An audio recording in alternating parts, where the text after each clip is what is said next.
everybody, welcome back to my channel, welcome back to Claiborne, welcome to the Conversation Pit. It's a little bit hot inside the Tin Lizzie, and besides, my Tin Lizzie just got tore up by a family of raccoons, so that's what I'm going to talk to you about today. So this video is kind of not directed at my normal everyday viewers. It's kind of one of those videos that I put out there for preppers that stumble upon my channel. And it's also kind of a common sense type video, but it's something that is very near and dear to my heart, and so I'm sort of an advocate on behalf of wildlife. I just want to talk a little bit of one-on-one common sense when it comes to wildlife and prepping. So, like I said, I've had a family of raccoons visit me lately. It's a mama and 3 babies. And they got into my chicken's pen. Now, they can't get into the coop because y'all saw me build, well, there's a video out there of me building that coop, and it's encased in wire, and then the wire goes out across the ground in the form of an apron, and they can't climb, they can't dig under and get inside where the chickens are at night. But I had been feeding my chickens on the outside of the coop, and some of the corn spilled, and so that baited, basically, this family of raccoons. Now, everyone I have mentioned this problem to has immediately come back with, shoot the raccoon, shoot it. Okay, no, I'm not gonna shoot a mama and a bunch of baby raccoons. And I don't see that as taking care of the problem. It might end the problem immediately, like right now, this minute, but as long as I'm still doing those same behaviors and making those same mistakes, all I'm doing is freeing up that hunting territory, which is my compound, has become their hunting territory, and I'm freeing that up for a new raccoon to move in, or a new family of raccoons, or armadillos, or possums, or rats, or whatever is after that stuff that I'm baiting them with. That food is what they're after. So I'm just imploring new preppers especially, until you get a feeling for all of the lessons that wildlife can teach us. And they can teach us a lot of lessons if you just take the time and watch and pay attention. The wildlife is coming into your compound, into your area, because you are baiting them there. Either you are baiting them there, or there's something in the ground or something that grows on your property that is baiting them there. And they are getting fed. They wouldn't be there otherwise. If there was no food to be had, I promise you, they're not going to stay. It's the same thing when I see people who have to call critter control because woodpeckers are pecking at their house.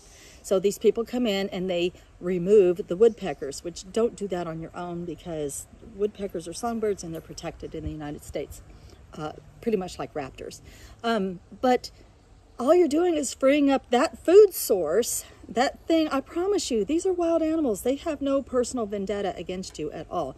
They are after food. And all you're doing when you remove the critter is you're opening up that food source, whatever it is that it was about your house that attracted the woodpeckers. You're now opening up that same space and that same bait to a new set of animals, woodpeckers, squirrels, whatever it is that's over there eating your food. So for me, I had to learn once again that I was just being too trusting, and my stuff was just laying everywhere.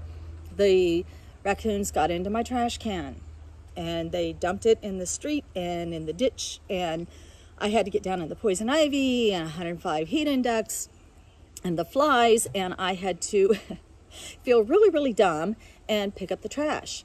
So now, do I blame the raccoon or do I blame myself? I blame myself, of course, because I didn't put bungee cords on my trash can lid. Do I blame them for getting into my Tin Lizzie and getting into my cornmeal and my flour? I blame me because the locks on the totes weren't strong enough and the doors on the Tin Lizzie weren't shut all the way at night. Do I blame the raccoons for getting into the chicken pen? No, I don't. I blame me because I was being lazy and feeding my chickens on the outside, and I was basically baiting them. Now, there's a gentleman that lives a couple of miles from me, or a lady, I'm not sure who's doing it, and they live in this big, beautiful, fancy house, and they have probably at any given time, there are probably 7 to 12 armadillo bodies laying in the street right in front of their house, where they're shooting these armadillos or trapping them or poisoning them or however they're killing them. And by the time I see them, I don't know how the animal died.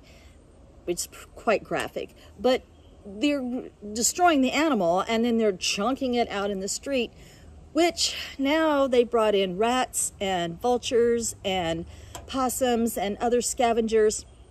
They're basically killing one animal, chunking it in the street, and they're baiting another animal, a bunch more animals, to come and eat the carcasses. So they're not burying the bodies. That would take too much work. They're not hauling them off because they would have to handle them and deal with them. They're just basically shooting, poisoning, whatever, and chunking them in the street. And that's just, all that's doing is whatever the armadillos are after in their yard, once you take that armadillo, that particular armadillo, out of the situation, you've just opened up your area for a new set of armadillos, a new set of problems. Perhaps they're after the grubs. Maybe you want to treat your yard for grubs. The woodpeckers that are on your house, maybe you want to treat your house for termites. The raccoons that get into your chicken pen, maybe you don't want to spill corn in your chicken pen. If they're getting in your barn, maybe you want to get a better secure place to keep your grain. You want to get a better cat, barn cat, not a fat, lazy house cat that goes outside once in a while. I'm talking about a for real barn cat with real hunting skills, because they have a territory too.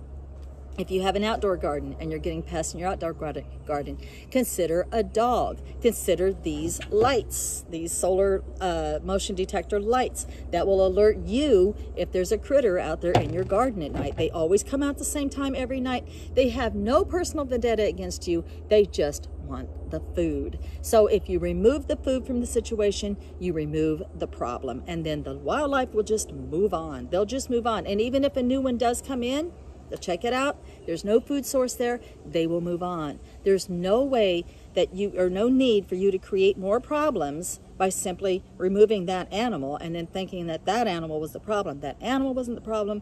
It was the landowner. It's the landowner's problem. They don't have something they don't have secured that's baiting the animals there.